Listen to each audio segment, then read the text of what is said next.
you feel the admiration in someone, and then you increase his admiration by deliberately connecting closer, by keeping photographs and so forth.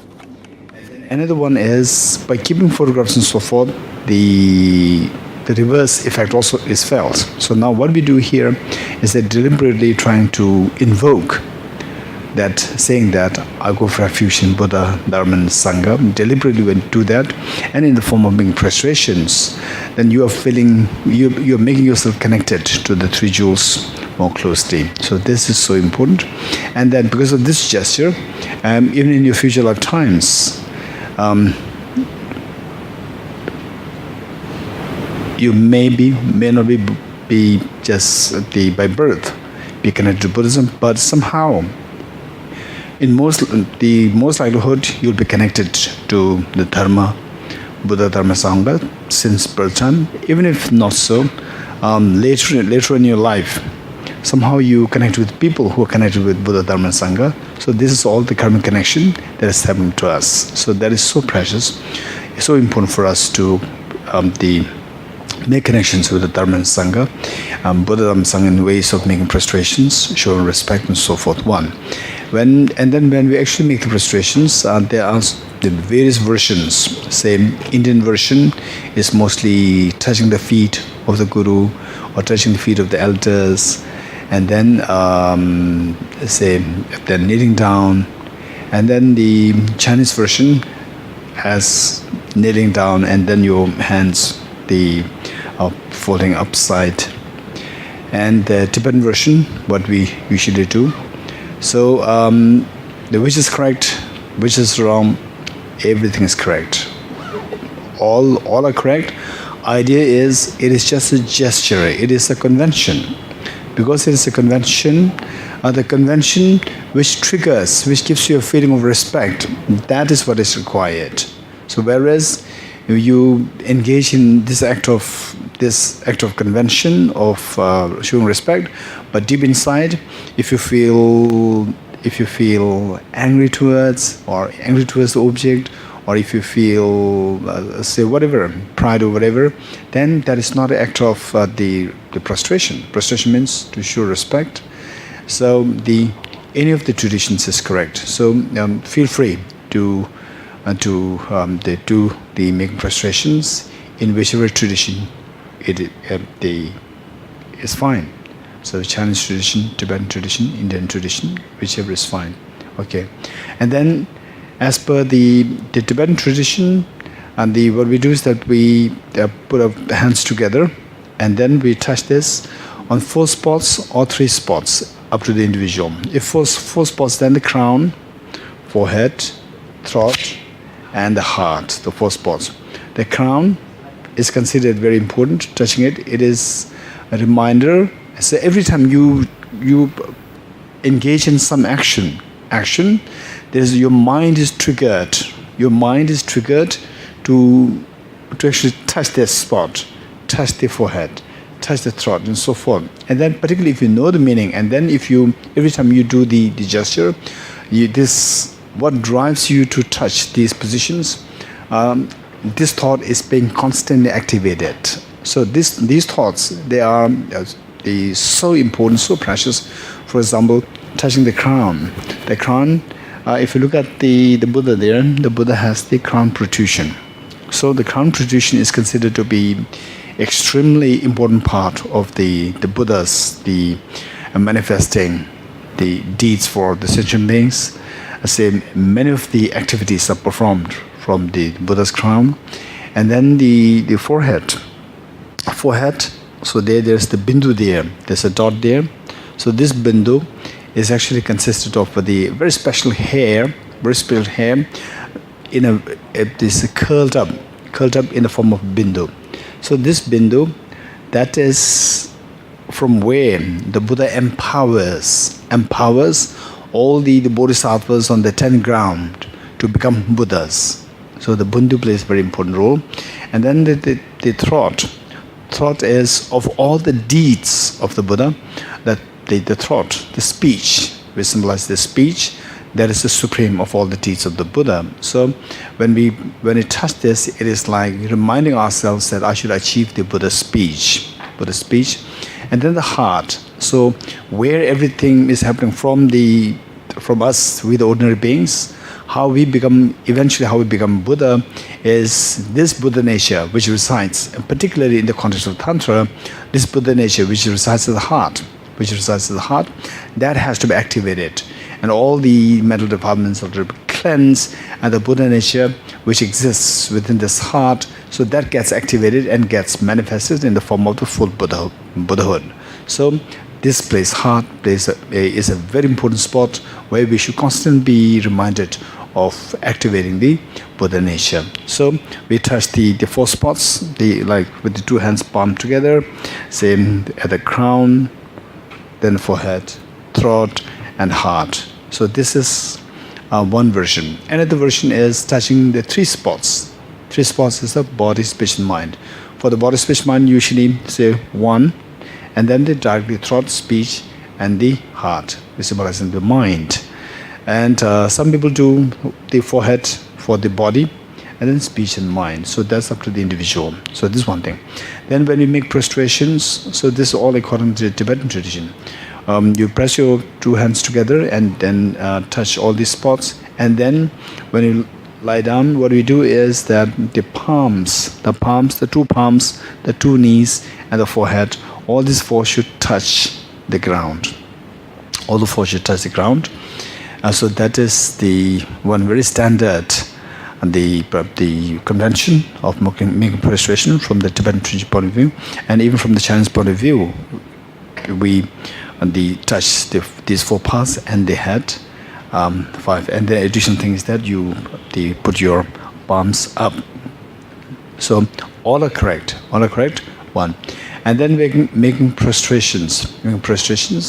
As we discussed yesterday, that invoke all Buddhas and Bodhisattvas in front of you, and not just one Buddha or one Guru, but all Buddhas, and with emphasis on, say, for example, Buddha Shakyamuni, then the Aramanjushri, Aravalokiteshvara, Aramatriya. So some of the very prominent figures who you are very closely connected with, these you can visualize more specifically.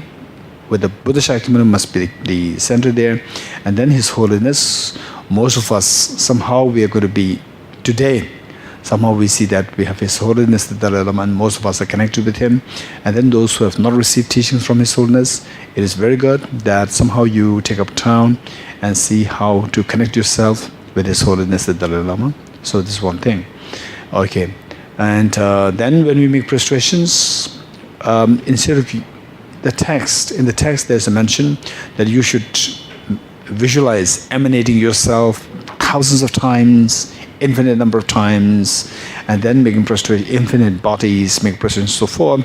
So this one thing, you can do that. Meanwhile, it would be very helpful if you can visualize your 2 parents, all your family members, and everyone, all sentient beings along with you.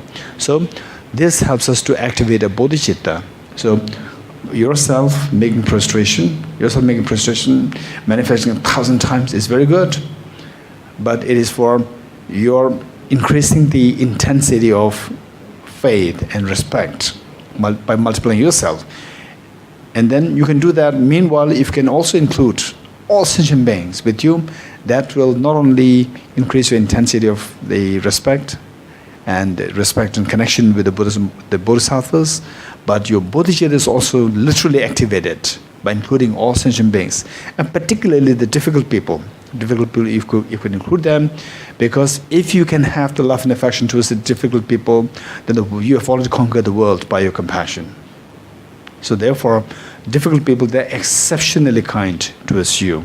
Okay, this is what we can do. Yes.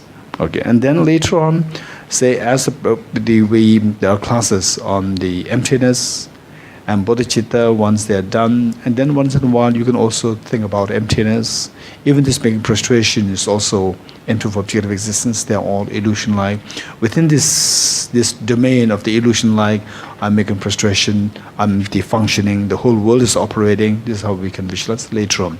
At this moment, just think of the object of the refuge as the whole sky filling up with the filled by Buddhas and Bodhisattvas, and then yourself, the multiplying infinite number of times, along with visualizing all sentient beings with you.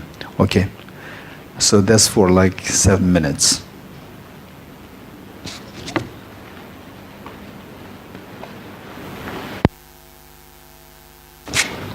Okay, sorry, very quickly.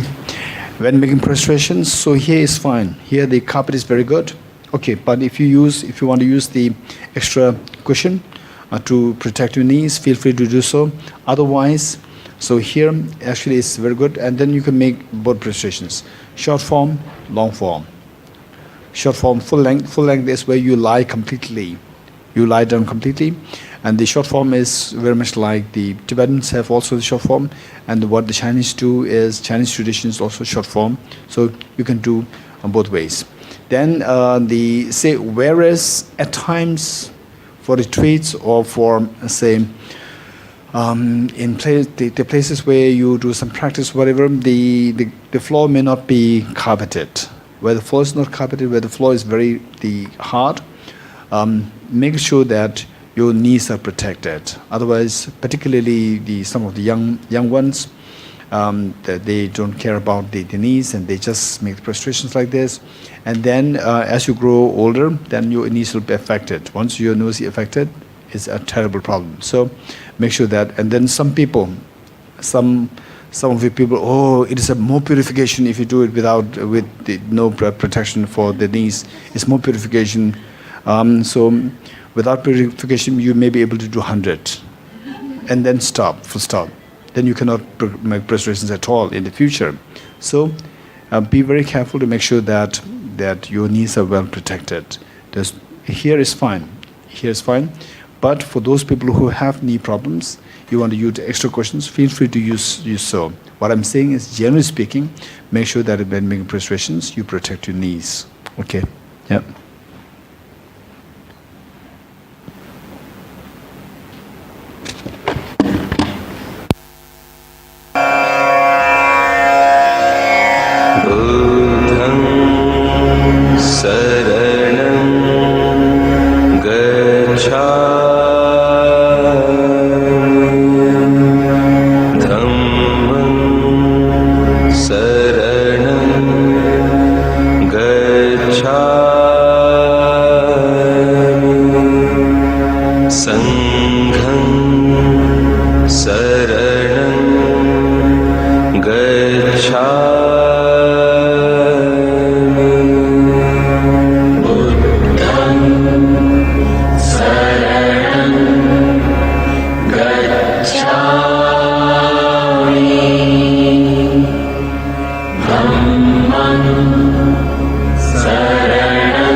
Okay, come to light the lamps. When lighting lamps, be mindful of the motivation, visualizing that you're offering the light of wisdom to dispel the darkness of all sentient beings, and imagine that all sentient beings are making offerings, infinite delights to all Buddhas and Bodhisattvas, and who are so affectionately, like the very affectionate mother, affectionately accepting the gift of the offerings of the lights from us. Okay.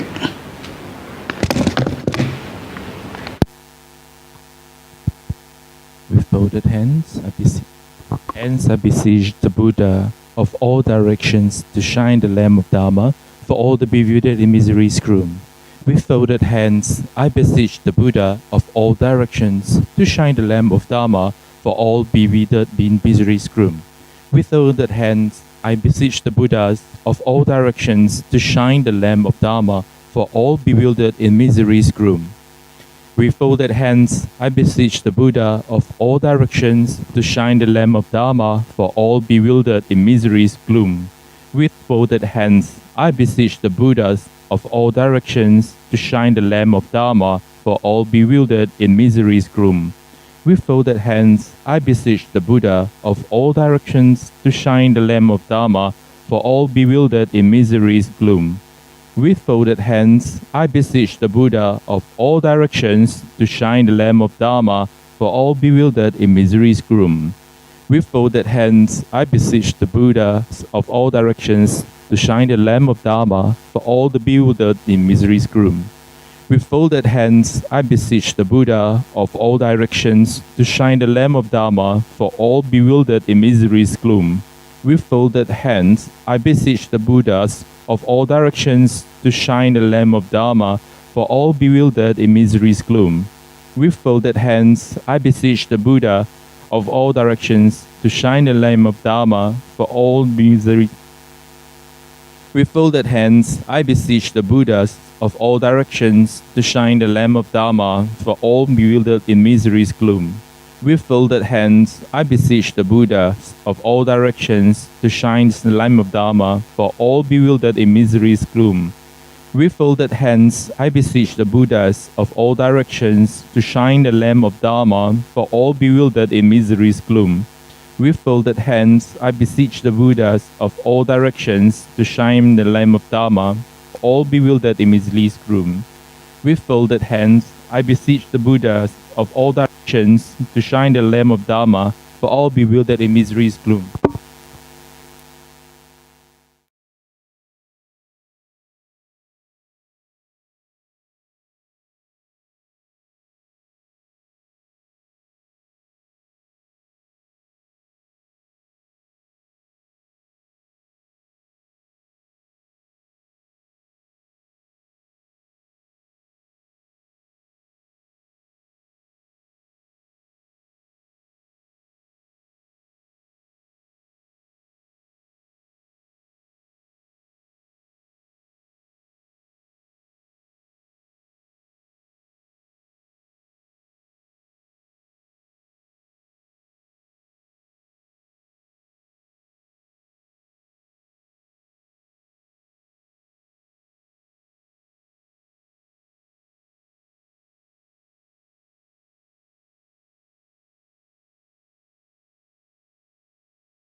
Setting a proper motivation, which consists of three parts. First, refuge field. A refuge field, Bodhicitta field, and the purpose of the practice. For the refuge field, visualize all the Buddhas and Bodhisattvas, particularly Buddha Shakyamuni, His Holiness the Dalai Lama, Arya Avalokiteshvara, Arya Manjushri, Arya Maitreya, Arya Vajrapani, Arya Tara, Arya Nagarjuna, Arya Sangha, Arya Deva, Bodhisattva Shantideva, Bodhisattva Shantarakshita, Acharya Chandrakirti, Acharya Dharmakirti, and then the Bodhisattva Lama Selingpa, Bodhisattva Atishadebangari Shri Jnana, and the present living, the Bodhisattva His Holiness the Dalai Lama, and all the enlightened beings from India, then from China, from Tibet, and from all over the world, particularly from Indonesia, where the teaching on the Bodhicitta was thriving to a great extent, with such enlightened beings as Bodhisattva Lama Selingpa.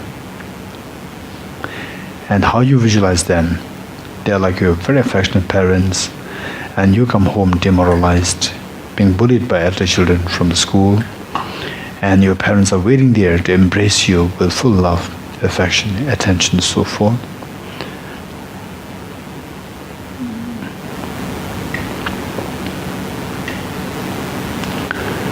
Bodhicitta field, visualize your two kind parents on the two sides, and all your dear mother sentient beings around you, and all your family members and everyone in Indonesia, in the world, in the Milky Way galaxy, and the entire universe. And here you are the mother, and how you visualize it is that here you are the mother and all others are like your children.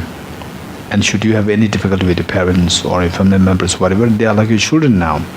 So you are the mother. So you have a tremendous sense of understanding, affection, love, and so forth, ready to forgive all this misunderstanding, all this the conflict or whatever. And imagine that the dear mother sentient beings, they come home demoralized, and you are there to give full love, affection, attention, so forth, to the extent that each one of them feels themselves as so special in your eyes.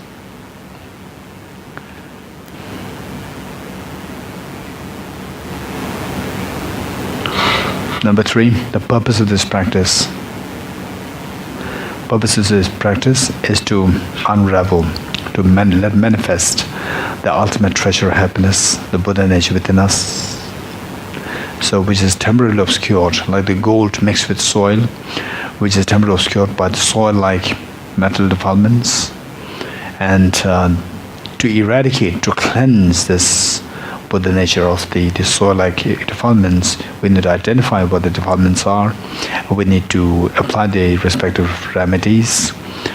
To identify this, we see that the mental defilements is of two kinds, the gross and the subtle. The gross one referred to as afflictive obscurations, and the subtle one referred to as cognitive obscurations. And the gross one, which consists of 3 parts: contaminated karmas, afflictions, and the active seeds. Contaminated karmas, they are the immediate cause of all the miseries, and the afflictions, which are the disturbing emotions, they are like the driving force to activate, to let manifest the contaminated karmas. And the active seeds of these two are there as a substantial cause to activate this the afflictions as well as the contaminated karmas. So these 3 constitute the afflictive obscurations, and the presence of which obscures us from achieving achieving freedom from samsara. And then on the other hand, we have cognitive obscuration, which is in the form of the subtle stains of the afflictive obscurations, subtle stains, inactive seeds. And for these inactive seeds, and the very presence of these inactive seeds obstruct us from achieving total enlightenment. Now, how to apply the remedies for the first afflictive obscurations, knowing that all the afflictive obscurations somehow they all produced, they all arise by dependence on the ignorance, and by cleansing the ignorance, we see that all the offshoots in the form of afflictions and contaminated karmas and so forth, they come to an end, like severing the root. All the poisonous leaves, however millions of them they will all dry automatically. So by cutting the ignorance pertaining to seeing things as so objective real, that is to be done. For this, the most practical, the realistic way is to introduce the counter force, which is the wisdom to see the reality as it is, to see the reality of the illusion-like nature, to see the reality of empty of objective existence, emptiness. So this wisdom emptiness must be driven by the motivation of renunciation in order to cleanse our afflictive obscurations. So the renunciation plays a role, the wisdom of emptiness plays a role. Renunciation in the form of motivation, and the wisdom of emptiness as the main remedy, actual remedy to overcome the afflictive obscurations. Then on the other hand, we have the cognitive obscurations. The remedy is the same, the wisdom of emptiness, but here the driving force must be even more powerful to make this wisdom the wisdom of emptiness become more powerful.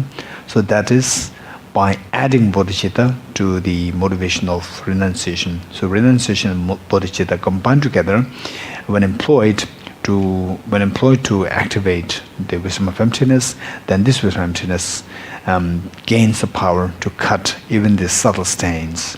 So this leads us to the full awakening of this Buddha nature, to the Buddhahood. Okay, so with this mind, and imagining that you are leading this, and all sentient beings are joining you, all sentient beings are happily joining you, and you are inspiring all to pursue through this practice, to awaken oneself. Okay, with that in mind, let's turn to page 2. And enthused by great compassion, you taught the Immaculate Dharma to dispel all perverted views. To you, the Buddha Gautama, I pay homage. Enthused by great compassion, you taught the Immaculate Dharma to dispel all perverted views. To you, the Buddha Gautama, I pay homage. Enthused by great compassion, you taught the Immaculate Dharma to dispel all perverted views. To you, the Buddha Gautama, I pay homage. Independent origination, there is no ceasing, no arising, no annihilation, no permanence, no coming, no going, no separateness, no sameness.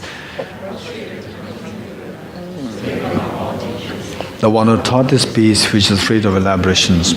I prostrate to the mothers of the Buddhas, of the hearers, and the Bodhisattvas, who through the knowledge of all these hearers seeking pacification and complete peace, who through the knowledge of past causes those helping migrators to achieve the aims of the world, and through the possession of omniscience that subdues set forth their varieties having all aspects, the one who has transformed into the reliable guide, motivated by altruism to benefit sentient beings, the teacher, Sugata, and protector, to you I make prostrations.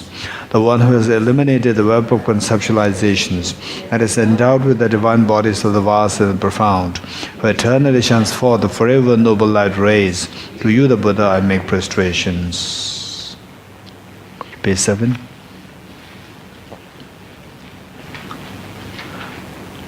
And as we read the stanzas, as we read the prayers, make sure that our mind really flows in the meanings of the words.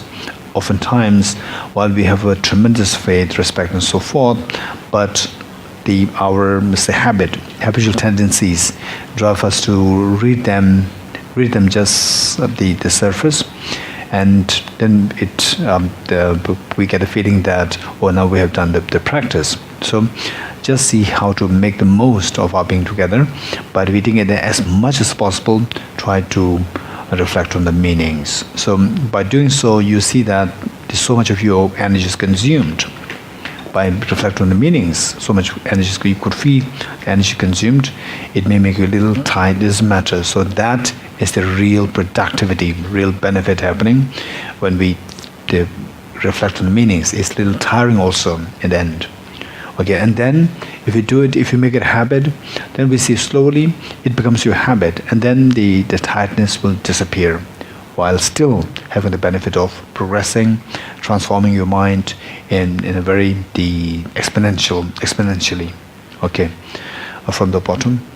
I go for refuge until I'm enlightened to the Buddha, the Dharma, and the Sangha. By my accumulations of the practice of giving and so forth, may I become a Buddha to benefit all sentient beings. I go for refuge until I'm enlightened to the Buddha, the Dharma, and the Sangha. By my accumulations of the practice of giving and so forth, may I become a Buddha to benefit all sentient beings. I go for refuge until I'm enlightened to the Buddha, the Dharma, and the Sangha. By my accumulations of the practice of giving and so forth, may I become a Buddha to benefit all sentient beings. Sanya Joda Soge Chonam La Chanju Bardo Dane Yazuji Dage Jinso Gebe Sonam Ge Dola Benjir Sanya Rubarisho Sanya Joda Soge Chonam Chanju Bardo Dane Yazuji Dage Jinso Gebe Sonam Ge Dola Benjir Sanya Rubarisho Sanya Joda Soge Chonam Chanjo bardo dane jaso che, dage jinso yebe sonam ge, dola penjir sanje rubare sho. All phenomena arise from causes. The causes are taught by the Tathagata. The cessation of the causes as well is taught by the great seer. Om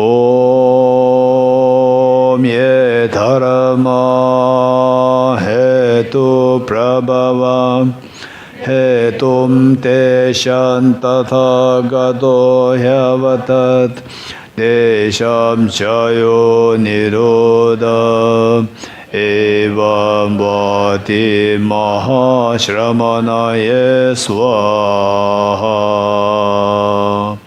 Om Ye Dharma Hetu Prabhava Hetum Deshan Tathagato Hyavatat Desham chayo nirodha evam vati mahashramanaya swaha. Om yetharama hetu prabhava hetum te shantatha gato yavatat desham chayo nirodha evam vati mahashramanaya swaha. Okay, let us turn to page 10. Praise to Shakyamuni Buddha. So as I mentioned earlier, when we recite these eulogies or the praise to the Buddha, to Bodhisattvas, the qualities are mentioned there, the qualities, and the whole purpose of doing this is to remind ourselves of what are the qualities that the Buddhas and Bodhisattvas should have, and then if you do see that you have some of these qualities within you, rejoice in these qualities within you, and then see how to nurture them further, number one. And if you don't have these qualities, it doesn't matter. So now we do have the seeds of these qualities, and see how much you can cultivate them freshly, and then see how to nurture them further. So this whole purpose. Okay, with that mind, all sentient beings are with you. To the founder, the endowed transcendent destroyer, the one gone beyond the four destroyer, the completely perfected, fully awakened being, perfect in knowledge and in good conduct, Sugata, knower of the world, supreme guide of human beings to be tamed, teacher of gods and human beings, to you, the completely and fully awakened one, the endowed transcendent destroyer, the glorious conqueror, the subduer from the Shakya clan, I prostrate, make offerings and go for refuge. When, O Supreme amongst humans, you were born on this earth, you paced our 7 strides, then said, I am supreme in this world. To you who were wise then I prostrate. With pure bodies, pure, wisdom ocean like a golden mountain, fame that blazes in the 3 worlds, winner of the best lot, to you I prostrate. With a supreme science, face like a spotless moon, color like gold, to you I prostrate. Does feel like you, the 3 worlds are not, incomparable wise one, to you I prostrate. The Savior having great compassion, the Founder having great understanding, the field of merit with qualities like a vast ocean, to you, the one gone to thusness, I prostrate. A purity that frees one from attachment, the virtues that frees one from the lower realms, the one path, the sublime pure reality, to the Dharma that pacifies, I prostrate. Those who are devoted to the moral precepts, to you the sublime community intended virtue I prostrate. Do not commit any non-virtuous actions, perform only perfect virtuous actions, subdue your mind thoroughly. This is the teaching of the Buddha. A star, a visual aberration, a flame of lamp, an illusion, a drop of dew or a bubble, a dream, a flash of lightning, a cloud, see conditioned things as such. Through these merits may sentient beings attain the rank of all-seeing, subdue the 4 faults, and be delivered from samsara's ocean, perturbed by the waves of aging, sickness, and death. Okay, Heart Sutra, page 15.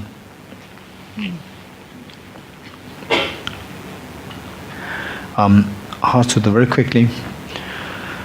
The background is that the Bodhicitta presided over the gathering in Rajgir, particularly the vultures speak.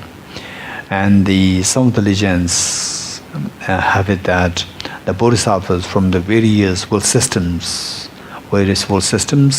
in the Milky Way galaxy or any other galaxies, all these Bodhisattvas coming to know that the Bodhicitta was going to preside over the dialogue between the Avalokiteshvara and Shariputra.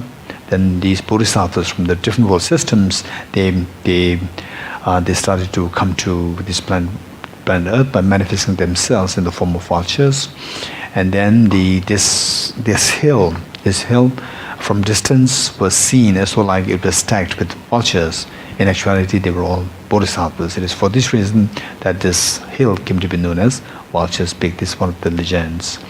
So the idea is that the Bodhisattvas, it was just the congregation was the filled with bodhisattvas, then the monks, the nuns, and the lay devotees. So there, then the Buddha Shakyamuni just went just submerged into the emptiness, Vishma emptiness, and then on one side was Avalokiteshvara, who was also just who delved into reflection on how things are all illusion-like, things are all empty of objective existence.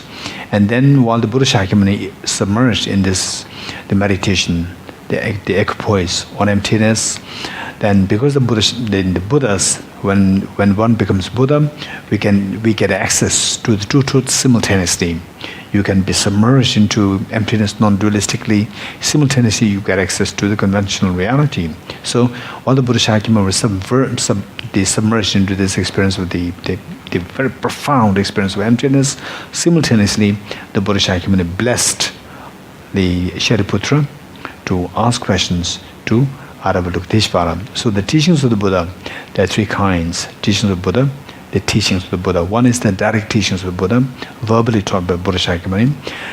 The number two is the blessed teachings of the Buddha, where the Buddha Shakyamuni, endorse, approves, or Buddha Shakyamuni, the bless other person to speak. So that teaching becomes the blessed teachings of the Buddha. It comes through the blessings of the Buddha. And another one is the teachings being uttered, but for example, the leaves, when the leaves they rattle, then ordinary leaves, you appreciate the ordinary sound, like the whatever sound. What sound is that? Like this. Whereas when the Buddha blesses the leaves, and the leaves they rattle, you will hear the sound like all composite things are impermanent, all contaminated things are self in nature, and everything of the nature emptiness, selflessness, transcendent source, nirvana. So in fact, the Buddha Shakyamuni, when he was a very young prince, and he was saying in the assuming this just the ordinary child, assuming as a very ordinary child, as ordinary prince, then the people will take him into the indulgence with the girls, and say they're playing music and so forth, and then boys may be playing music, I don't know. Okay, so the indulgence. So there, the Buddha, this young prince Siddhartha, he could hear the girls playing the music from the musical instruments. What is coming out is the teachings, all composite things are impermanent, like this. As a very young prince, so he could hear the teachings there, and then they came to the awareness that I should not be remaining as just submerged into the indulgence. So this is what even the musical instruments, they're teaching me, that all composite things are impermanent, so forth. Okay, so and the Buddha's teachings is of three kinds. One is the direct teachings, and the other less inspired others to speak, that becomes Buddha's teaching. And the third one is the inanimate objects. When they make the sounds, they come in the form of the Buddha's teachings. So what is the Heart Sutra? Although it is more in the form of dialogue between Avalokiteshvara and Shariputra, so this is also known as the Buddha's teaching in the form of the blessed teachings. One. Then, as we recite the Heart Sutra, three things to keep in mind, three things not to miss. Three things not to miss to make the most of our reading the Heart Sutra and reciting the Heart Sutra. Three things. One is what was the question asked by Shariputra? Shariputra, he stood up and made prostrations to the Buddha, and then turned towards Avalokiteshvara, and then asked a question. One. Point number two. What is the response given by Avalokiteshvara? Number two. Number three. What is the benefit if we practice as per the instruction given by Avalokiteshvara? 3 points not miss. So, I say, if you turn to page 15, second para, second line. Okay, second para, the first line. Then through the power of the Buddha, the Venerable Shariputra said this to Bodhisattva Master Avalokiteshvara: how should any child of the lineage train who wishes to practice the activity of the profound profession of wisdom? So the question asked, this is the question asked. So when we read this, we should be mindful not to miss this point. What is the question asked? It says that how should any child of the lineage, lineage meaning, say we speak about the Buddha's lineage, we speak about the king's lineage, the dynasty, and so forth. So this lineage is the lineage of the Buddhas, and of all the different lineages, this is the most precious lineage. And say the king's lineage, we may not be there as the lineage of the king, but we can be a part of the Buddha's lineage. So, which is the most important lineage. From that point of view, we are not being deprived of inclusion into a lineage. So, the lineage of the Buddhas means someone who aspires to become a Buddha. The prince, young prince, is in the lineage of the king because this young prince is going to become a king later on. Likewise, anyone who aspires to become a Buddha, you're automatically into the lineage of the Buddhas, which is the most precious lineage. So what it says is that how should any child of the lineage, anyone who is in this lineage, the child of the lineage, whether girls or boys, it doesn't matter, train, who wishes to practice the activity of the profound professional wisdom. Profound professional wisdom is the wisdom of emptiness. How should the beings who aspire to become Buddha, how should they practice the wisdom of emptiness? This question asks. Point number 2 not to miss is the third paragraph.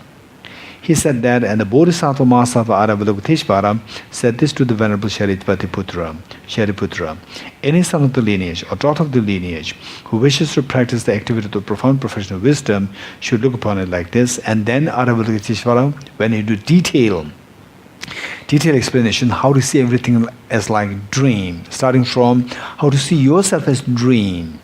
You are nothing but made of the 5 elements, of 5 aggregates.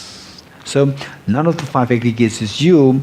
You are just like a dream, or your mind fabricates on the basis of these 5 aggregates. And then Avalokiteshvara went further by saying that even each of these 5 aggregates, they're also dreamlike.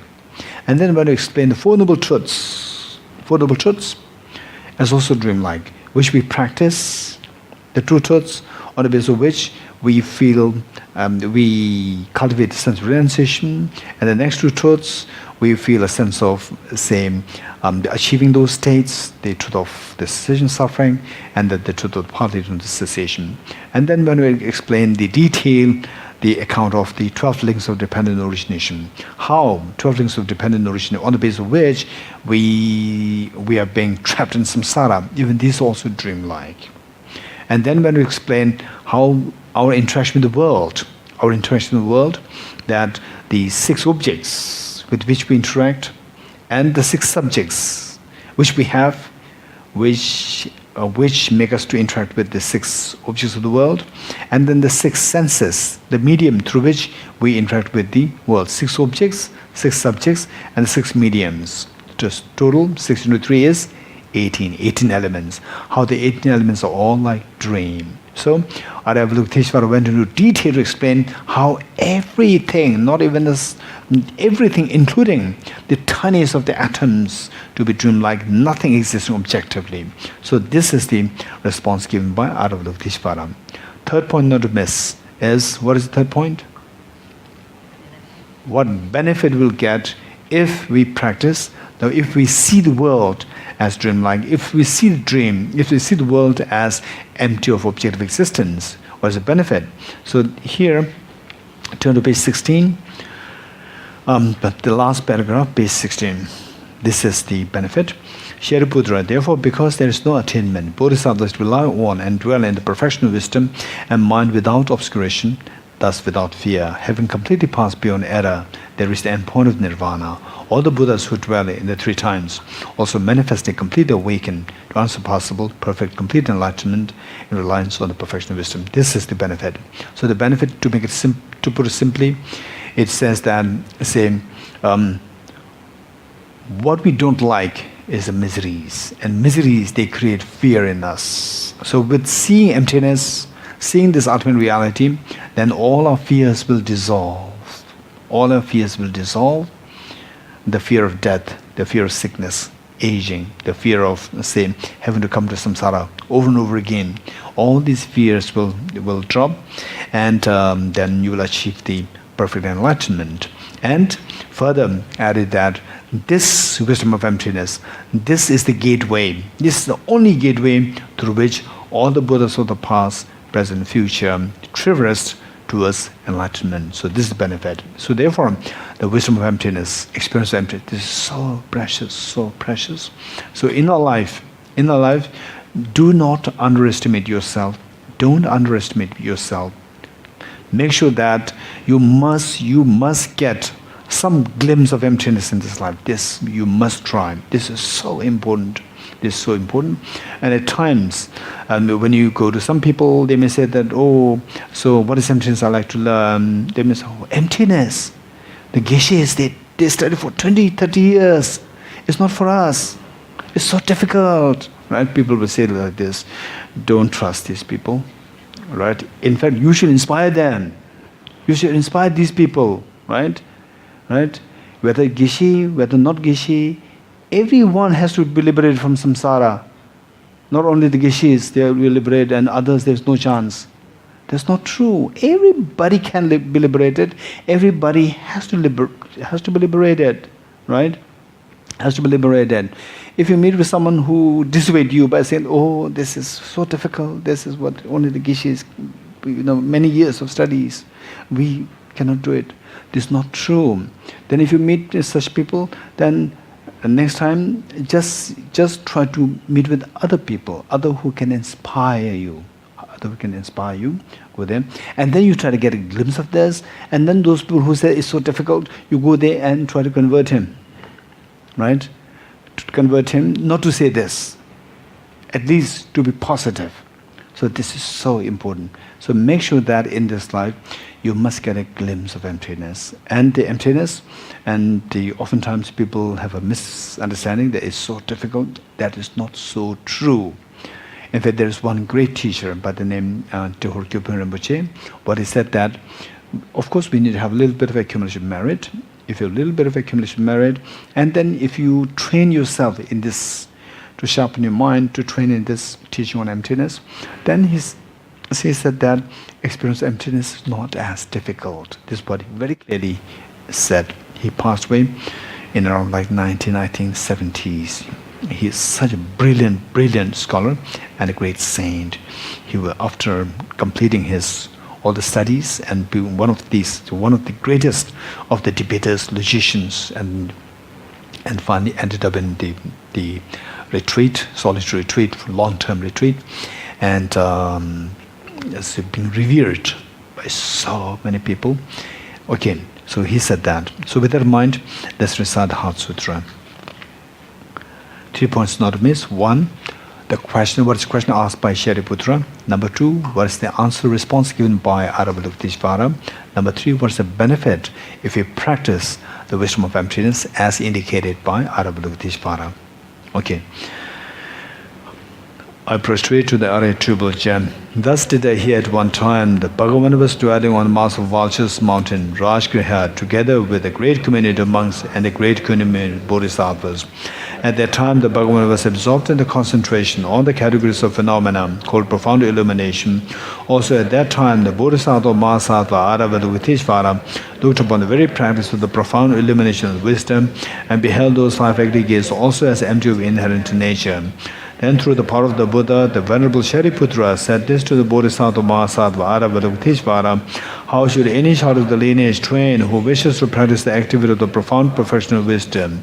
He said that, and the Bodhisattva Mahasattva Avalokiteshvara said this to the Venerable Shariputra: Shariputra, any son of the lineage or daughter of the lineage, activity of the profound perfection of wisdom should look upon it like this, correctly and repeatedly, beholding those 5 aggregates also as empty of inherent nature.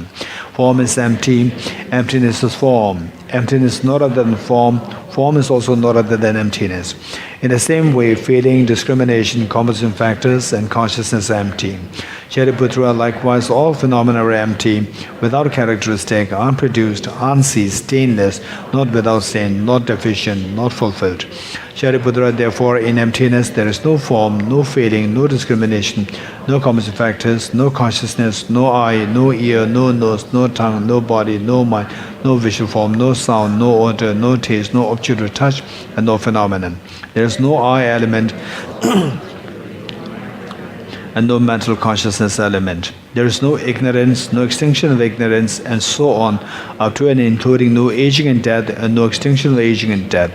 Similarly, there is no suffering, origination, cessation, and the path. There is no exalted wisdom, no attainment, and also no attainment. Shariputra, therefore, because there is no attainment, bodhisattvas rely on and dwell in the perfection of wisdom, the mind without obscuration, thus without fear. Having completely passed beyond error, they reach the end point of nirvana. All the Buddhas who dwell in the three times also manifestly completely awaken to unsurpassable, perfect, complete enlightenment in reliance on the perfection of wisdom. Therefore, the mantra of the perfection of wisdom, the mantra of great knowledge, the unsurpassed mantra, the mantra equal to the unequaled, the mantra that thoroughly pacifies all suffering should be known as truth, since it ignores false. The mantra of the perfection of wisdom is declared. Deyatha Om Gade Gade Para Gade Para Samgade Bodhi Swaha. Shariputra, the Bodhisattva Mahasattva should train in the profound perfection of wisdom like that. Then the Bhagavan arose from that concentration and commanded the Bodhisattva Mahasattva Aravalokiteshvara, saying, well said, son of the lineage, it is like that, it is like that. One should practice the profound perfection of wisdom just as you have indicated. Even the Tathagatas rejoice. The Bhagavan, having thus spoken, the Venerable Charitvattiputra, the Bodhisattva Mahasattva Aravalokiteshvara, those surrounding the entirety, along with the world of gods, humans, asuras, and Gandharvas, were overjoyed and highly praised as spoken by the Bhagavan. Okay, as you recite this Harsutra mantra, visualize the Buddha Shakyamuni surrounded by all these the monks and the nuns and the bodhisattvas. The Buddha Shakyamuni is exhorting us thus: don't remain in the fears of samsara. Come to its ultimate. Come to its ultimate. I think that maybe there's better problem. Oh, sorry. Okay.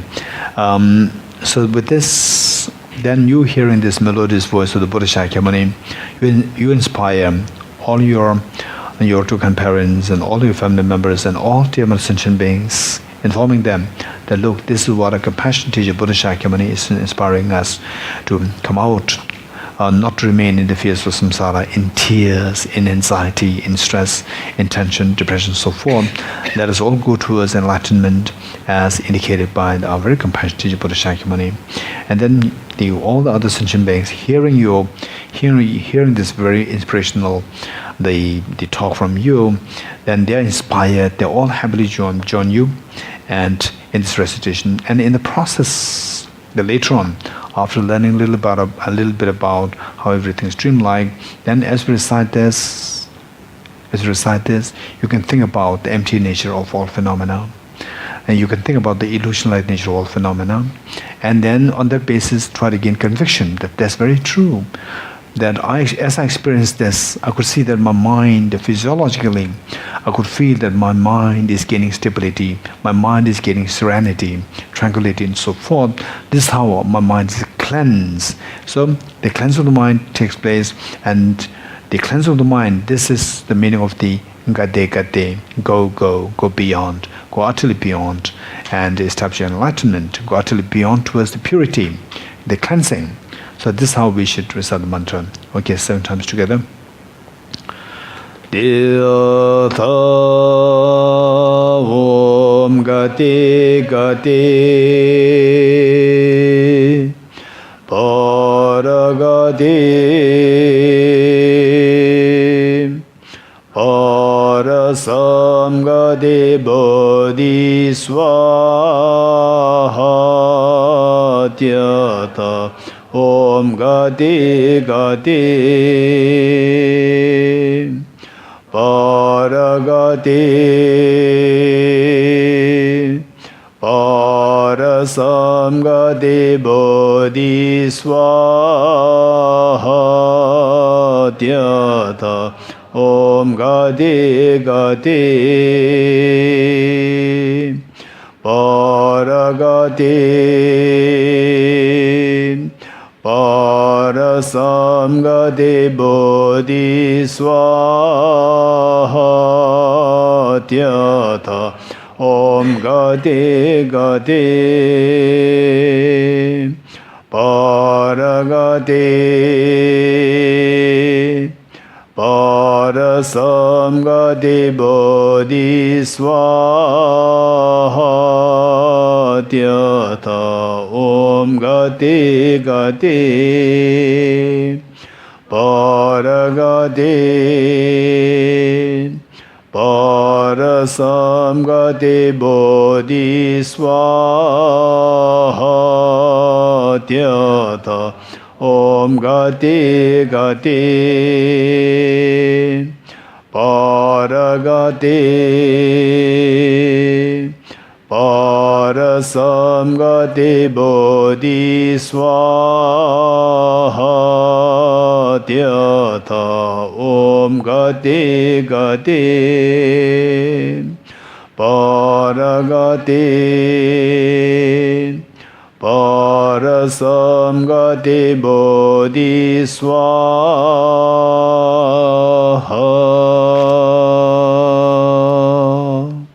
Page 18.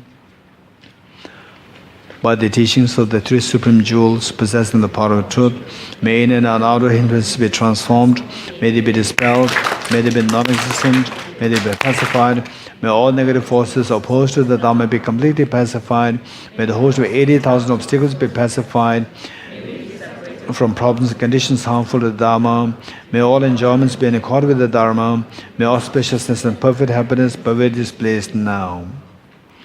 Okay, 8 verse mind training, particularly precisely to subdue our anger, subdue our self-referential ego, and boost our self-confidence, so that it paves the way to generating Bodhicitta, so which is the most appealing mind.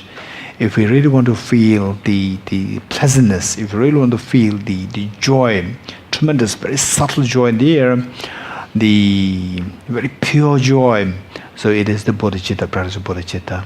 So this practice, inverse mind training, this is meant for that purpose. Okay. With the determination to achieve the highest aim, for the benefit of all sentient beings, which surpasses even the wish-fulfilling gem, may hold them dear at all times. Whenever I interact with someone, I view myself as the lowest amongst all, and from the very depths of my heart respectfully hold others as superior. In all my deeds may I probe into my mind, and as soon as mental and emotional afflictions arise, as they endanger myself and others, may I strongly confront them and avert them. When I see beings of unpleasant character, oppressed by strong negativity and suffering, may I hold them dear, for they are rare to find, as if I have discovered a jewel treasure. When others out of jealousy treat me wrongly with abuse, slander and scorn, may I take upon myself others the victory. When someone whom I have helped or in whom I have placed great hopes mistreats me in extremely hurtful ways, may I regard him still as my precious teacher. In brief, may I offer benefit and joy to all my mothers, both directly and indirectly. May I quietly take upon myself all hurts and pains from my mothers. May all this remain undefiled by the stains of 8 mundane concerns, and may I, recognizing all things as illusions, devoid of clinging, be released from bondage. And now to boost our self-confidence. And the greatest thing, the confidence that we can have, is to achieve something which is the noblest of all, which is enlightenment. So, it is to boost our self-confidence. From my 2 collections, vast space that I've amassed from working with effort at this practice for a great length of time, may I become the chief leading Buddha for all those whose minds' wisdom is blinded by ignorance. Okay, next, the 7th puja, mainly to cleanse our mind of the defilements, obscurations, and to accumulate as much merit to undertake this journey of Gate Gate Paragate Parasamgati Bodhisvaha. Okay, page 22. I bow down to the youthful Aram and Jushri, you alliance amongst humans, gone to freedom in the present, past and future, in the worlds of 10 directions. To all of you with body, speech and sincere mind, I bow down. With the energy of aspiration for the Bodhisattva way, with a sense of deep respect, and with as many bodies as atoms of the world, to all you Buddhas visualized as real, I bow down. On every atom, Buddhas numbered as atoms, each amidst a host of Bodhisattvas, and I'm confident the sphere of all phenomena is entirely filled with the Buddhas in this way. With the infinite oceans of praise for you, and the oceans of sound from the aspects of my voice, I sing the breathtaking excellence of Buddhas and celebrate all of you gone to bliss. beautiful flowers and regal garlands, sweet music, sandals and parasols, sparkling lights and sublime incense, offer to you, victorious ones. Fine dress and fragrant perfumes, sandalwood powder heaped high as Mount Meru, all wondrous offerings in spectacular array offered to you, victorious ones. With transcendent offerings, peerless and vast, with profound admiration for all the Buddhas, with strength of conviction in the Bodhisattva way, offer and bow down to all the victorious ones. Every harmful action I have done with my body, speech and mind, overwhelmed by attachment, anger and confusion, all these I openly lay bare before you. I lift my heart and rejoice in all the merit of the Buddhas and Bodhisattvas, interactions, of solitary realizers, hearers, still true. You who are the bright lights of worlds in 10 directions, who have attained the Buddha's omniscience to their stages of awakening, all you who are my guides, please turn the supreme will of Dharma. With palms together, I earnestly request you who may actualize parinirvana, please stay with us for aeons, numberless as atoms of the world, for the happiness and well-being of all wanderers in samsara. Whatever slight merit I may have created by paying homage, offering and acknowledging my faults, rejoicing and requesting that the Buddha stay and teach, I now dedicate all this for the full awakening of all beings. Okay, model offering.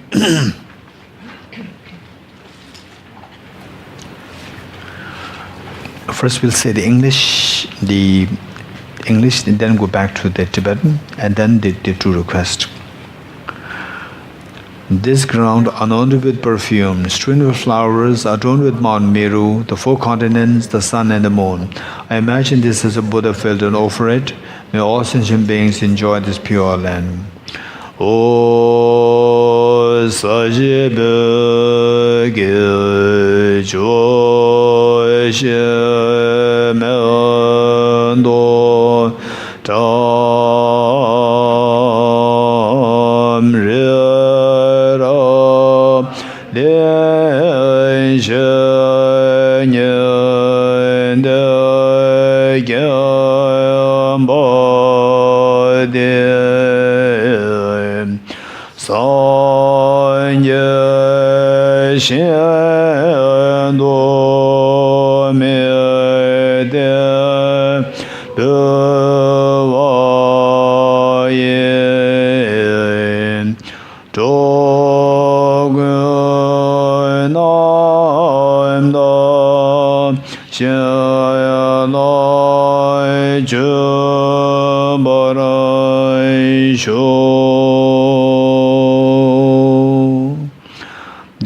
The requests. May I be blessed that my mind is directed towards the Dharma. May I be blessed that my Dharma practice is on the proper path. May I be blessed that the path is free of flaws. May I be blessed that the flaws are seen in the light of exalted wisdom. Becoming frustrated with ignorance that grasps at true existence, please bless me to generate genuine renunciation, seeing all aspects of samsara as viciously repulsive. Please bless me that my mind stream overflows with a precious bodhicitta that cherishes others more than myself. Please bless me to have an immaculate experience of the wisdom of emptiness that does not see even an atom of intrinsic reality on the basis of understanding how things come into being by dependent origination through mere conditioning. Please bless me that my mind stream overflows with the precious wisdom of non-duality of bliss and emptiness. Edam Guru Rana Mendelagam Nirati. Amen. Okay, the foundation of all good qualities, the final practice, actual practice what we should be doing. The foundation of all good qualities is a kind and a perfect pure Guru. Correct devotion to him is the root of the path. By clearly seeing this and applying great effort, please bless me to rely upon him with great respect.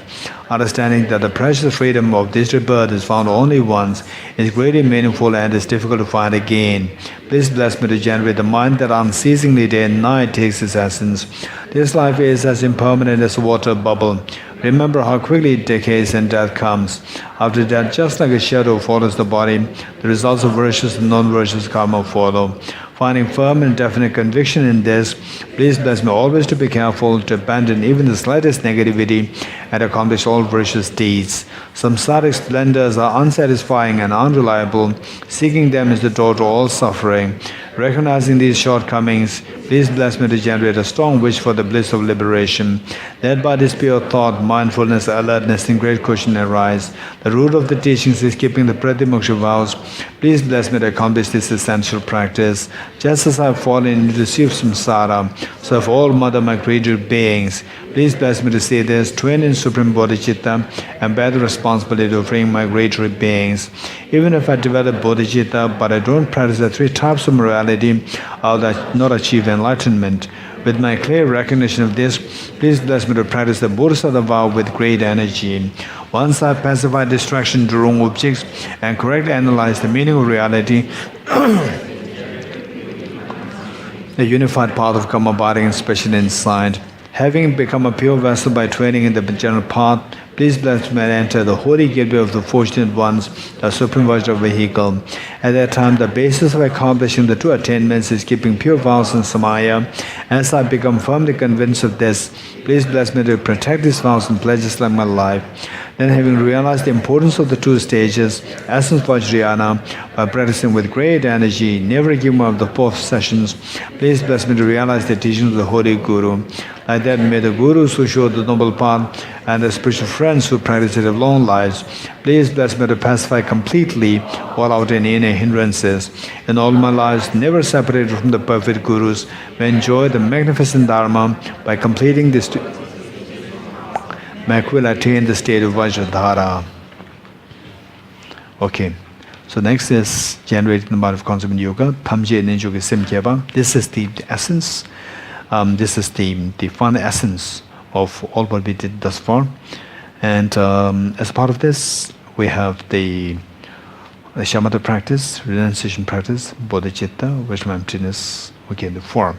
And then we include taking the aspiration of Bodhisattva vow. Taking the aspiration of Bodhisattva vow, and this is a great opportunity for us. And no special commitment as such. Oftentimes when we receive the vows, there are always the commitments involved. So here, for this, taking the aspiration of Bodhisattva vow, we don't have any special commitments. The maximum, the at most, the commitment is that to the best I can, I will be kind towards others, and I will not harm others. So this is the commitment, to the best I can. At times we may become a little agitated, angry because of this, because of that, and so forth. So this is not right from the heart. So from deep inside my heart, I will try my best to be as compassionate and caring towards others, and then for sure I will not harm others. So this is commitment. Besides this, no commitment. And then, whereas if we take the actual Bodhisattva vow, Bodhisattva vow is of two kinds. What we are doing is more like the preliminary part, also known as the taking the aspirational Bodhisattva vow, which is so precious. And then the actual Bodhisattva vow. For the actual Bodhisattva vow, and there are commitments. But it is not for us to feel demoralized. The idea is that with the practice of bodhicitta, your courage to become Buddha for the benevolent sentient beings, it becomes more and more, clear, and becomes more and more intense. And then at one point, when you see that the courage or the bodhicitta becomes quite manifest within oneself, then when you go through the commitments of the Bodhisattva vows, you see that, okay, why not I take these commitments? It's not at all difficult. So this kind of the cultivation or the thoughts can come into being. Whereas for the time being, the safest thing is first always take the aspirational Bodhisattva vows, one, and then meanwhile keep growing, keep cultivating the bodhicitta, right? So once the bodhicitta comes to quite blossomed fruition, then even the actual Bodhisattva vow is not a difficulty. Okay, so with this, now we are not going to use the text anymore till the readings later on. So what we do is that we will do the four practices. The first one is the shamatha. As a part of this practice, we will do 5 minutes breathing meditation.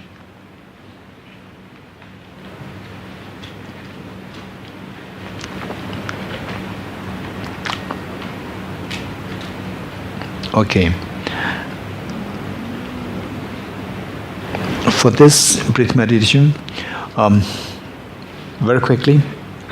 So today and from tomorrow, no further instructions given on the breath meditation. Today is last. 4 points to keep in mind: the body posture, the focal point, identifying the errors of meditation, and finally applying the remedies to overcome the errors. 1. Body posture. Body posture, see if you can sit cross-legged. 1. Number 2, the backbone must be very upright. The back must be upright. And if you have, say, the physical weakness, then backache problem or knee problems, so forth, you are exempted. Or otherwise, say where you don't find any problem sitting upright, it is always recommended you sit upright without leaning against the support. Whereas if you have backache problems, so forth, then where you need to lean against a support, you have to do it. Otherwise, trying to force yourself to sit upright, and then your mind will be just after the pains, and then you cannot meditate. Okay, so body upright, and the head tilted forward a little bit, and the eyes not closed. This is the most important thing. Eyes not closed, eyes half open, and 45 degrees cast down. 45 degrees cast down.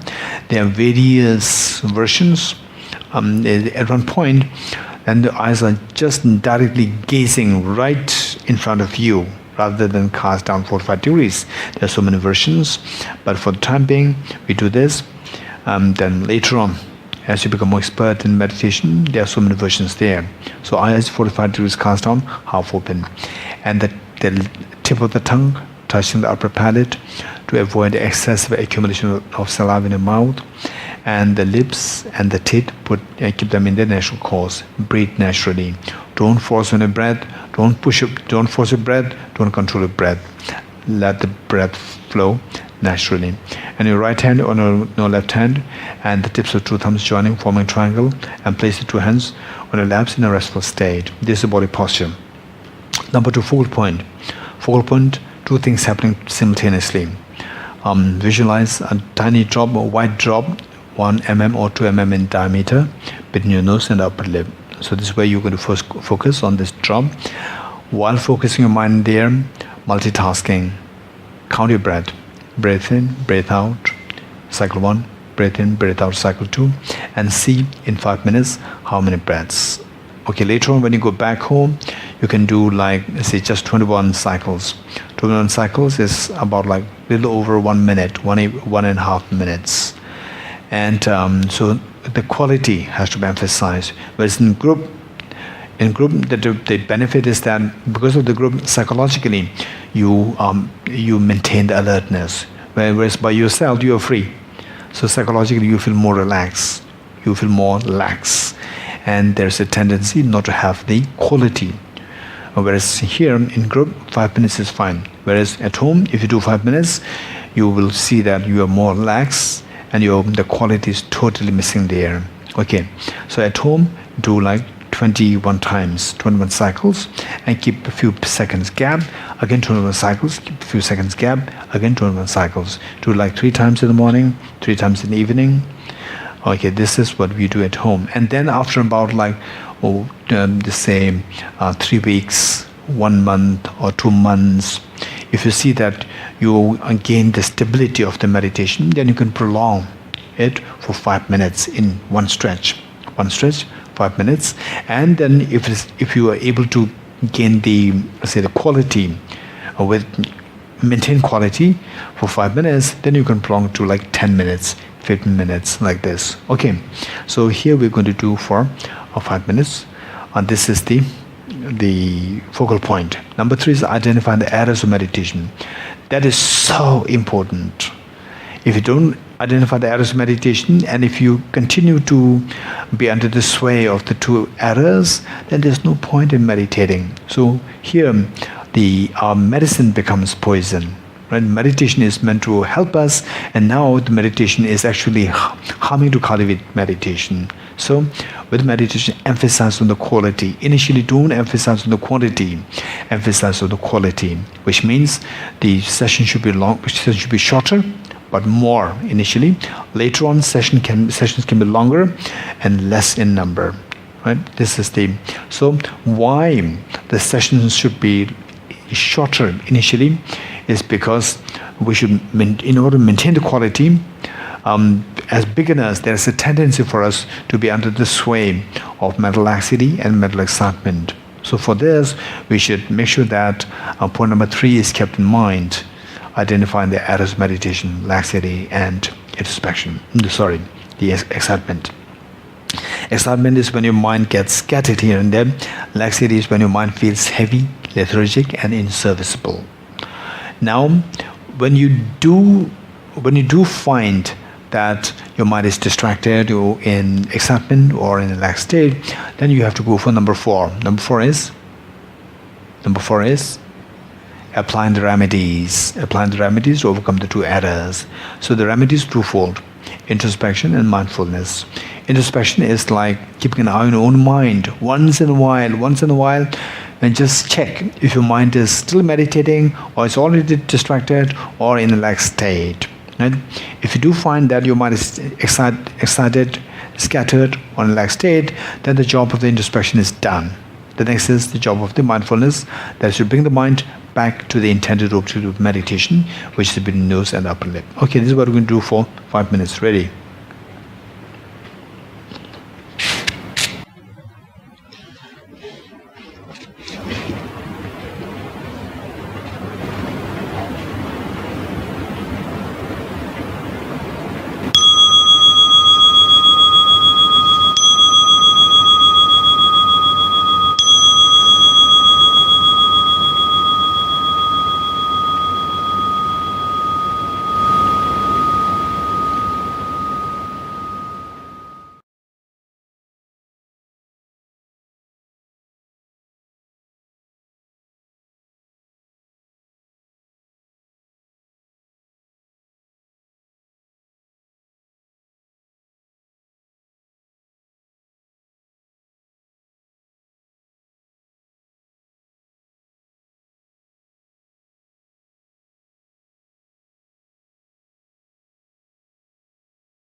Okay.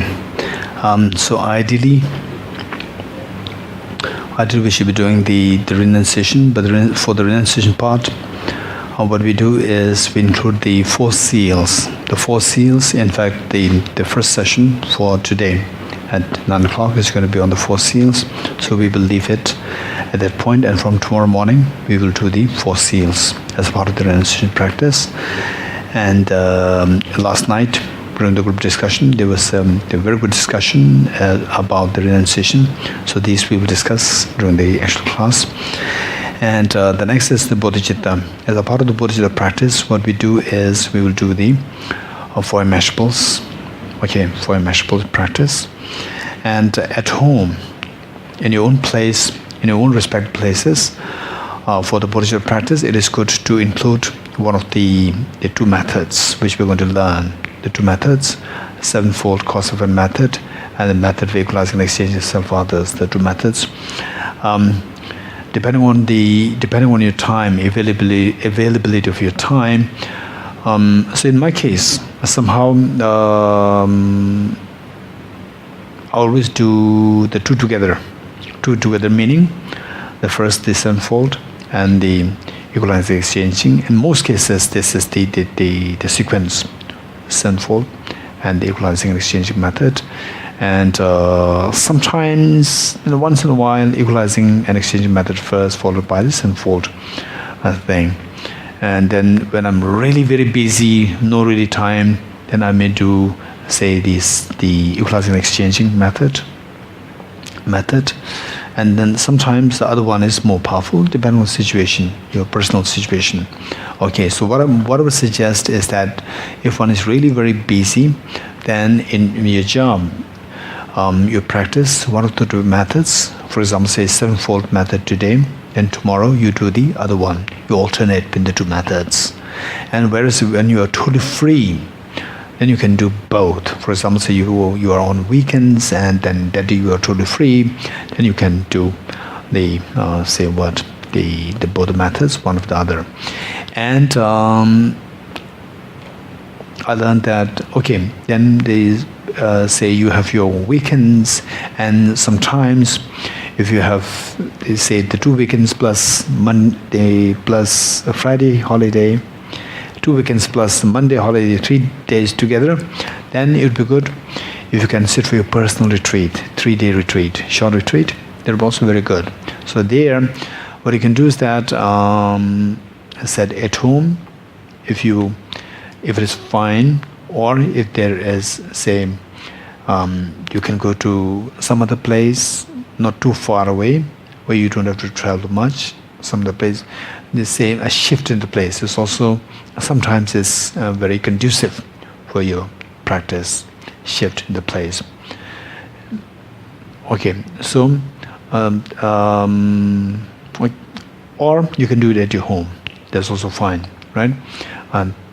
So there, of what we have been doing here, the morning practice, just if you can emulate, you can do the same thing during your retreat. And then the remaining days, or remaining part of the day, what you should be doing is the reading the text, then making prostrations of on the basis of the 35 confession, the Buddhas, the recitation of their names, and then again meditating on emptiness, exclusively on emptiness, exclusively in Bodhicitta. So we can design a whole 1 day long practice on that basis. If you sit for 3 days or 4 days, 5 days, then we can design on that basis. So see how to design 1 day, 1 complete day on the practice. Okay. But in group, usually, particularly as a part of the practice, because of giving the instructions, it is quite time consuming. So therefore, for the Bodhicitta practice, what we do is that in group, we usually do the 4 seals. The 4 immeasurables. The 4 immeasurables, there are so many numbers, 4, right? 4 seals, 4 noble truths, 4 powers, then 4 the immeasurables, 4 essentials. Okay, the 4 immeasurables. Then in the end, we take the aspirin Bodhisattva. No, we generate the Bodhicitta commitment, and then followed by the wisdom of emptiness, followed by wisdom emptiness. Then we take the aspiration Bodhisattva vow. So this is what we do. Okay, now ready for the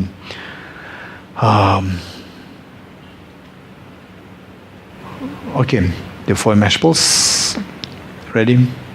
Reinforce the visualization of the Buddhas and Bodhisattvas in front of us. Buddha Shakyamuni, His Holiness the Dalai Lama, and all the enlightened beings, Buddhas and Bodhisattvas, and particularly this land blessed by our great teacher, the Bodhisattva Lama Selingpa, and the Bodhisattva Adhishitta Shri.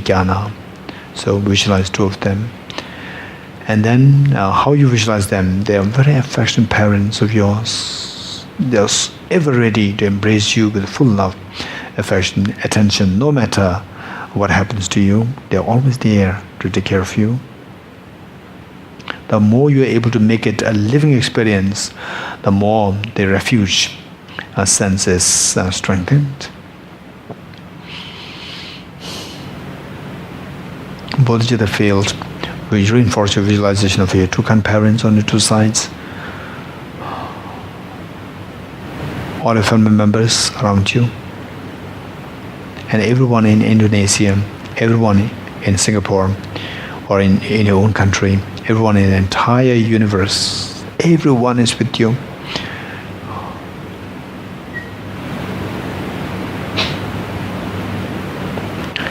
As the instructions given, just see how much you can the flow in the meaning of the instructions, and see how much to feel the experience, activate the experience of the respective instructions. Okay. Immeasurable loving kindness. How good would it be that all my dear Mother Sentient beings are endowed with happiness and the causes of happiness.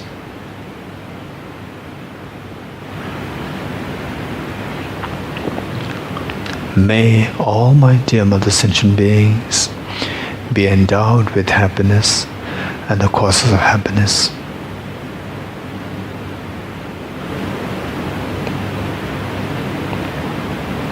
I will take the responsibility that all my dear Mother Sentient beings are endowed with happiness and the causes of happiness. The Buddhas and Bodhisattvas, witnessing that you are making such a courageous commitment, they are intensely happy and proud of you, and this pride and happiness invokes their compassionate, omniscient minds to send forth nectars and very, very soothing lights towards you and all dear Mother Sentient beings.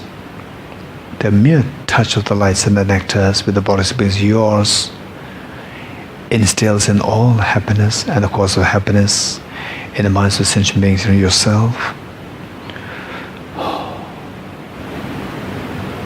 You witnessing such a miracle is happening towards all of dear Mother Sentient beings. You are intensely happy. Take 3 deep breaths, sighing with relief.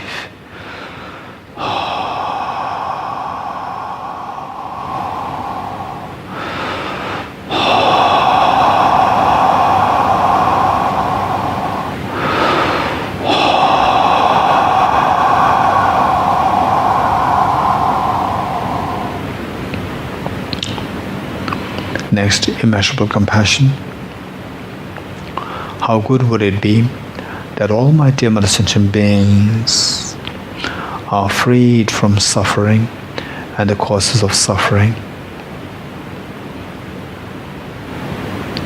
May all my dear Mother Sentient beings be freed from suffering and the causes of suffering.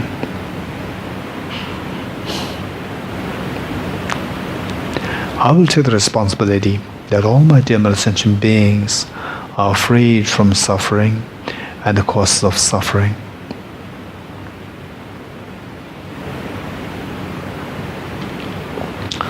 The Buddhas and Bodhisattvas, witnessing that you are making such a courageous commitment, they are intensely happy and proud of you, and this pride and happiness invokes the compassionate, omniscient minds to send forth nectars, very soothing lights towards you and all dear Mother Sentient beings.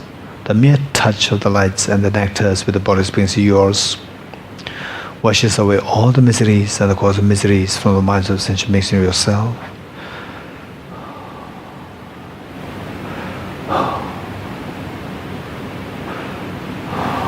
and you're witnessing such a miracle is happening to us, all the eternal sentient beings. You're intensely happy. Take 3 deep breaths, sigh with relief.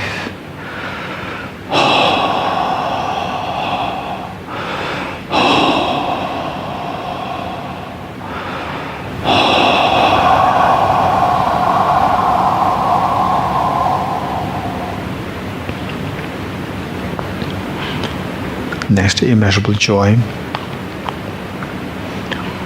How good would it be that all my dear mother sentient beings are never separated from happiness and the causes of happiness that they endowed with. May all my dear mother sentient beings never be separated from happiness and the causes of happiness that they endowed with.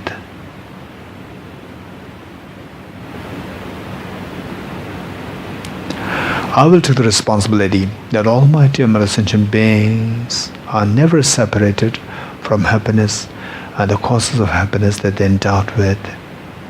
The Buddhas and Bodhisattvas, witnessing that you are making such a courageous commitment, they are intensely happy and proud of you, and this pride and happiness invokes the compassionate omniscient minds to send forth nectars and very soothing lights towards you and all dear mother sentient beings. The mere touch of the lights and nectars with the bodies makes yours stabilizes all the happiness and the causes of happiness the beings are endowed with.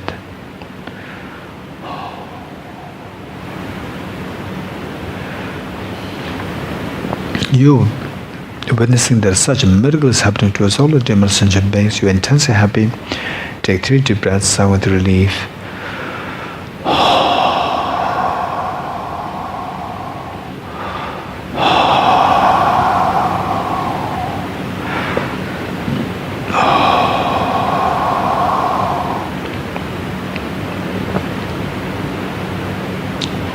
Immeasurable equanimity. How good would it be that all my dear mother sentient beings are freed from the biased attitude of excessive attachment towards some and aversion towards others, and instead abide in the great state of equanimity, embracing all other dear mother sentient beings equally, leaving none aside.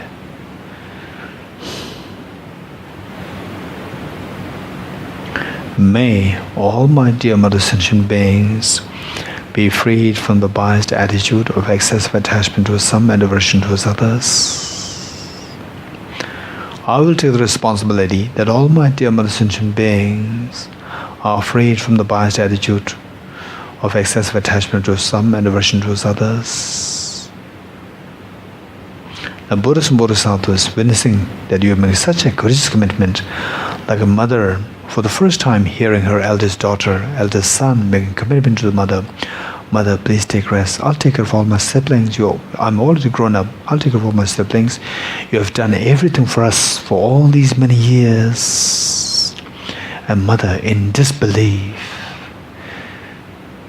for the first time hearing the eldest daughter, very affectionate daughter, very affectionate eldest son, telling the mother to rest well, and that he or she will take care of all her siblings. The mother is so proud, so intensely happy, tears rolling down her cheeks.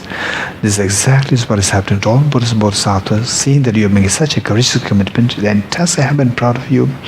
This pride and happiness invokes the compassionate omniscient minds to send forth nectars and very soothing lights towards you and all dear mother sentient beings. The mere touch of the lights and nectars with the bodies beings in yours frees the beings from the biased attitude of excessive attachment towards some and aversion towards others, and instead making them abide in the great state of equanimity, embracing all other dear mother sentient beings equally, leaving none aside.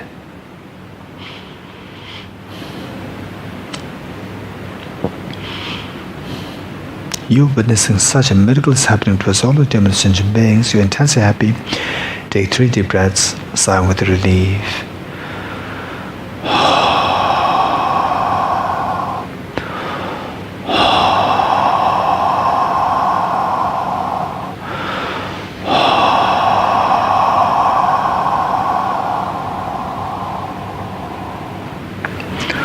underscoring all the four immeasurables is unconditional love towards all dear sentient beings. Abide in this unconditional love for a while, imagining that you're looking at the eyes of each and every dear mother sentient being with tremendous love and affection, to the extent that each one of them feels themselves as so special in the eyes. This unconditional love is the basis for this beautiful bodhicitta to arise in us. With that in mind, with folded hands, palms, the two hands pressed together, let us make a commitment of bodhicitta. I'll say the line first, then we'll all say this 3 times together. And all sentient beings joining, and all Buddhas and Bodhisattvas, they're so proudly, they are so happily watching us, what we are doing here. May I become Buddha for the benefit of all my dear mother sentient beings. May I become Buddha for the benefit of all my dear mother sentient beings. May I become Buddha for the benefit of all my dear mother sentient beings. May I become Buddha for the benefit of all my dear mother sentient beings. Abide in this courageous commitment, courageous mind of Bodhicitta, the so beautiful, so appealing mind, the most appealing mind that possibly exists in this universe. Abide in this experience for a while.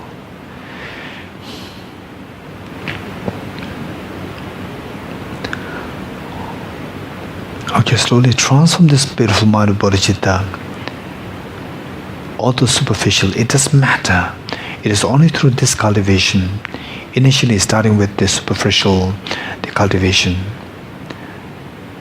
then through more practice, slowly become more and more real, more and more alive. So transform this beautiful mind of Bodhicitta into a spotlessly clean moon disk, 1 inch or 1.5 inches in diameter, horizontally sitting with the heart.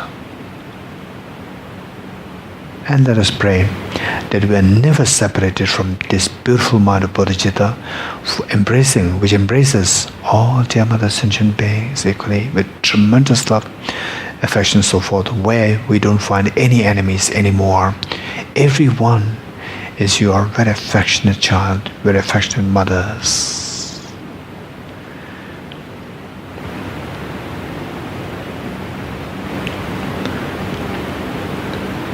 Okay, it's amazing that you made such a courageous commitment to become Buddha for the benefit of all sentient beings, but what guarantees that you can become Buddha? A handful of sand, however much you squeeze, no oil will come out of this. So with all your efforts, how can you guarantee that with efforts you can achieve Buddhahood? 1. Number 2, since time immemorial till now, you have not achieved Buddhahood. So why? Why today you are thinking that you can become achieve Buddhahood? Okay, that's very good reflection. I can become Buddha. I have the seed of Buddha. The Buddhahood is known as a Buddha nature. I have that. If you have this, why not it is activated till now? So till now it is not activated because till now I've been so deceived by the two demons, self-grasping ignorance and self-centered attitude, coming in the facade of my best of the friends.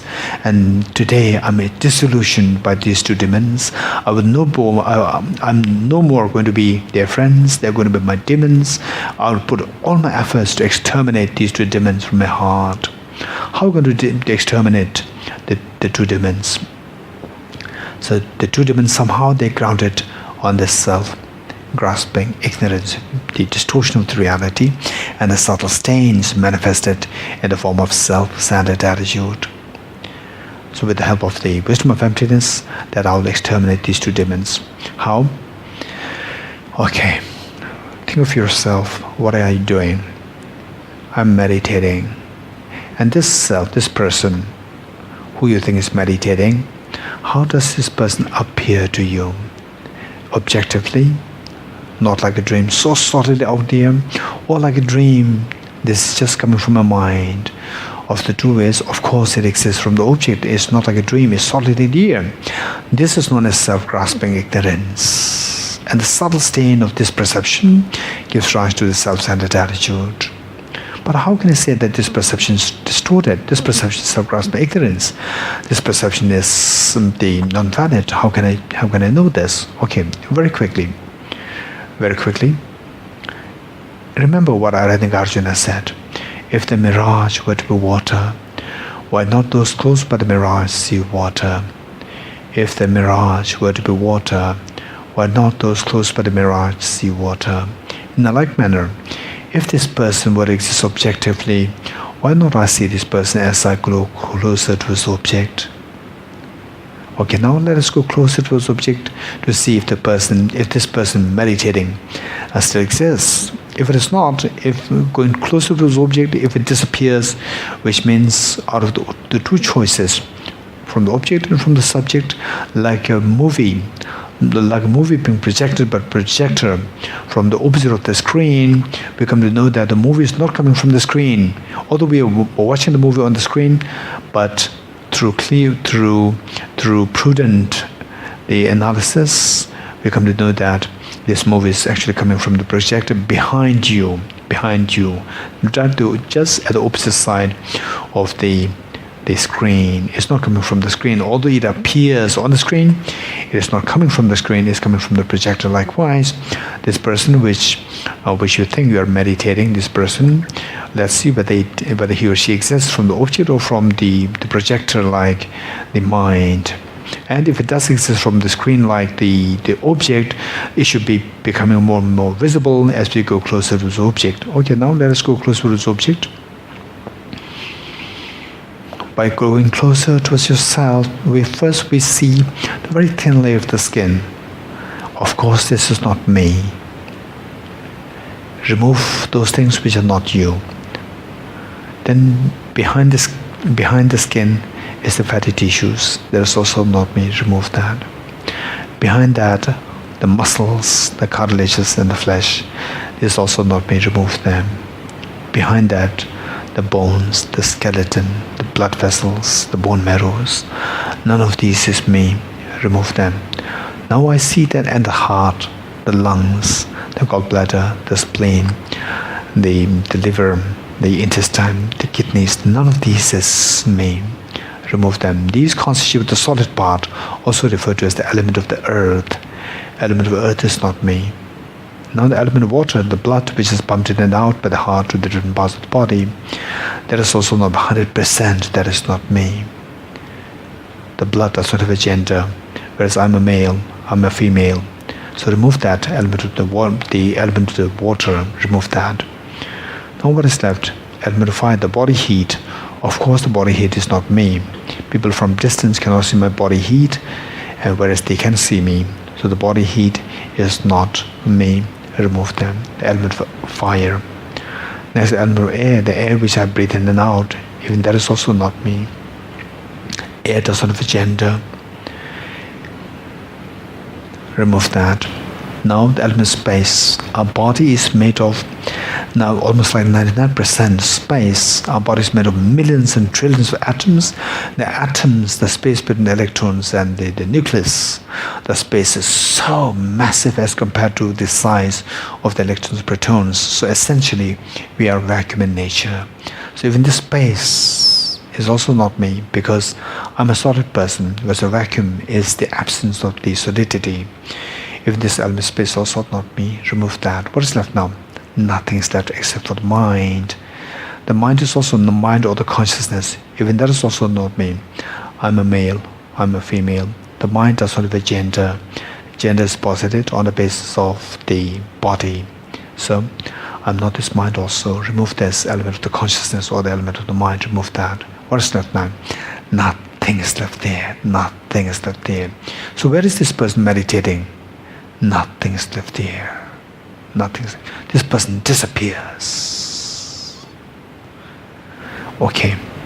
Just try to abide in this experience that what is left now? Nothing is left there. Try to grab that experience and remain at that state for a while. Nothing is left there. This person disappears. This person is empty there. abide in this experience for a while. Although this is not the true form of the experience of emptiness, but for sure this is some kind of similitude of the experience of emptiness. So we have to build on this, but even this much is so precious. So slowly transform this mind of the wisdom of emptiness into a spotlessly clean white Vajra, thumb-sized white Vajra, vertically sitting on the moon disk of your heart.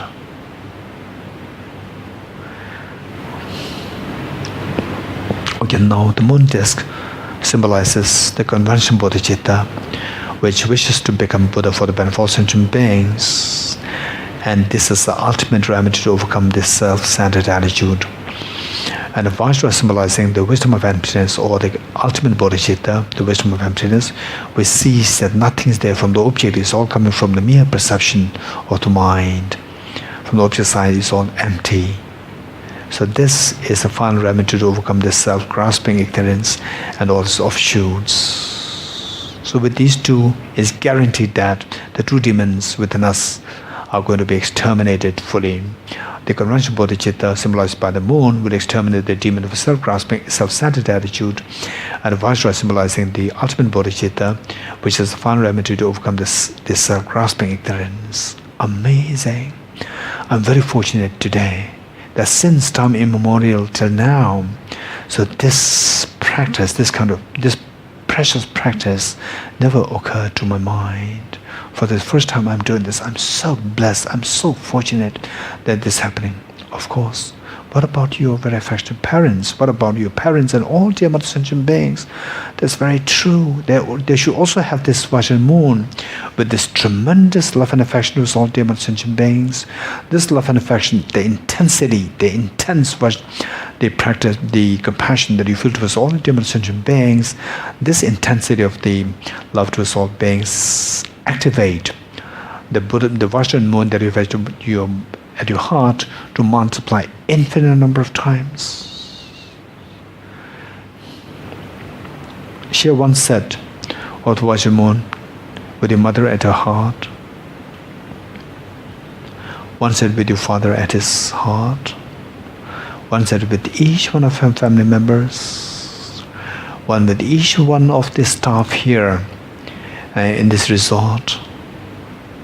And this staff, for how many years they served this resort. But can you imagine that one time, say if they served for like 10 years, 5 years, 2 years, can you imagine that the past, even for a single moment, even for 1 minute, they meditate on this Bodhicitta and wisdom? No. We feel compassion towards them. They also are very affectionate mothers. Give the share of the Vajra moon to them also, each one of them getting their share. And all the fish there, and all the insects here in this Jambi. Once, 1,000 years ago, when this great Bodhisattva, Lama Selingpa, was here, how many of the people they were connected to Bodhicitta, how many of them were meditating on Bodhicitta, literally meditating on Bodhicitta, and the late devotees, how many of them they were hearing about Bodhicitta, and they were being inspired by Bodhicitta, by this great teacher, by this enlightened Bodhisattva, Lama Selingpa. Now, why not we revive this here by sharing this Vajra moon that we visualize in your heart, share them with each of the dear mother beings here in Jambi, here in Indonesia, in your own countries, in the entire planet, in the entire universe. Now everyone, the human beings, non-human beings like animals, insects, the cats, dogs, fish, the spirits, the devas, devis, all sentient beings, everyone have their share of the Vajra moon. Amazing. This is the greatest gift that we could offer to all Buddhas and Bodhisattvas. This is the greatest gift, this greatest offering that we can make to all Buddhas and Bodhisattvas. Because for all the Buddhas and Bodhisattvas, all these beings, they're so precious, so close to their hearts. And now we have made this gift to the Buddhas and Bodhisattvas, made this offering to Buddhas and Bodhisattvas, made this gift to all the Dhamma sentient beings. And the Buddhas and Bodhisattvas, they're so happy, they're so proud of you. They're so proud of you. Since time immemorial till now, we have been bringing only embarrassments, only bad news to the Buddhas and Bodhisattvas. And today, for the first time, like a child, a very naughty son or the girl, or the daughter of the mother, for all these many years bringing embarrassment to the mother, complaints from the school. Now today, for the first time, the school principal and the staff, they're all coming to his mother, and the mother was so apprehensive again what my daughter, my son might have done. But today is very different. The school principal, everyone was coming with such a respect, with such a smile to his mother. The mother could not believe her eyes. And the principal congratulated your mother, saying that your daughter is appointed as the best student of the school for this year. Your son is appointed the best student of the year for this year, of the school for this year. And the mother could not believe her ears for the first time. And this is exactly what we're doing after all these many lifetimes, since time immemorial till now. We are bringing only disembarrassments and the feeling of sadness to the Buddhas and Bodhisattvas. Today we are doing something so good that all the Buddhas and Bodhisattvas, they feel so proud and so happy. So this happiness and the pride all the Buddhas and Bodhisattvas feel invoke the version moon that they have in the full-fledged version, fully blossomed version, to multiply infinite number of times.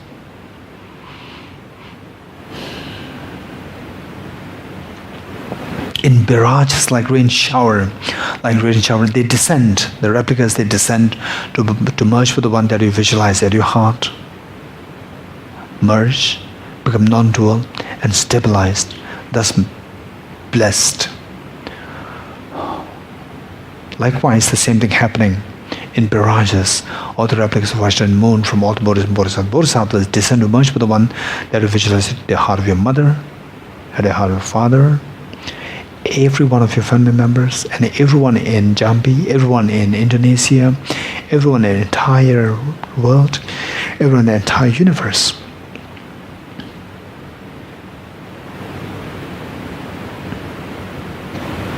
Thereby blessing everyone, guaranteeing that everyone will finally be freed from the ensnarement of the two demons, that we are going to be freed from the two demons, and they will experience the eternity of happiness. The word misery is unheard of altogether. Okay. Now slowly come out of the meditation, and the full version of the practice taken as from Bodhisattva vow, we will do this from tomorrow. Okay, let's turn to page 43. Let's turn to page 43. Let us do the proper dedication.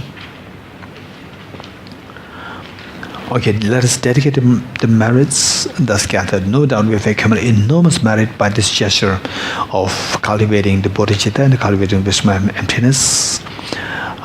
Let's turn to page 43 end.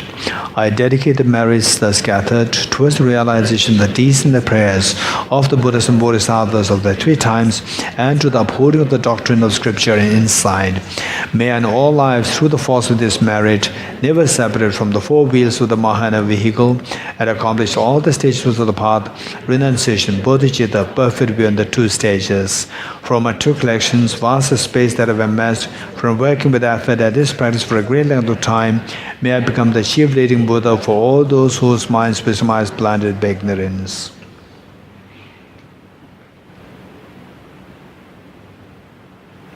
Okay, 3 prostrations, and then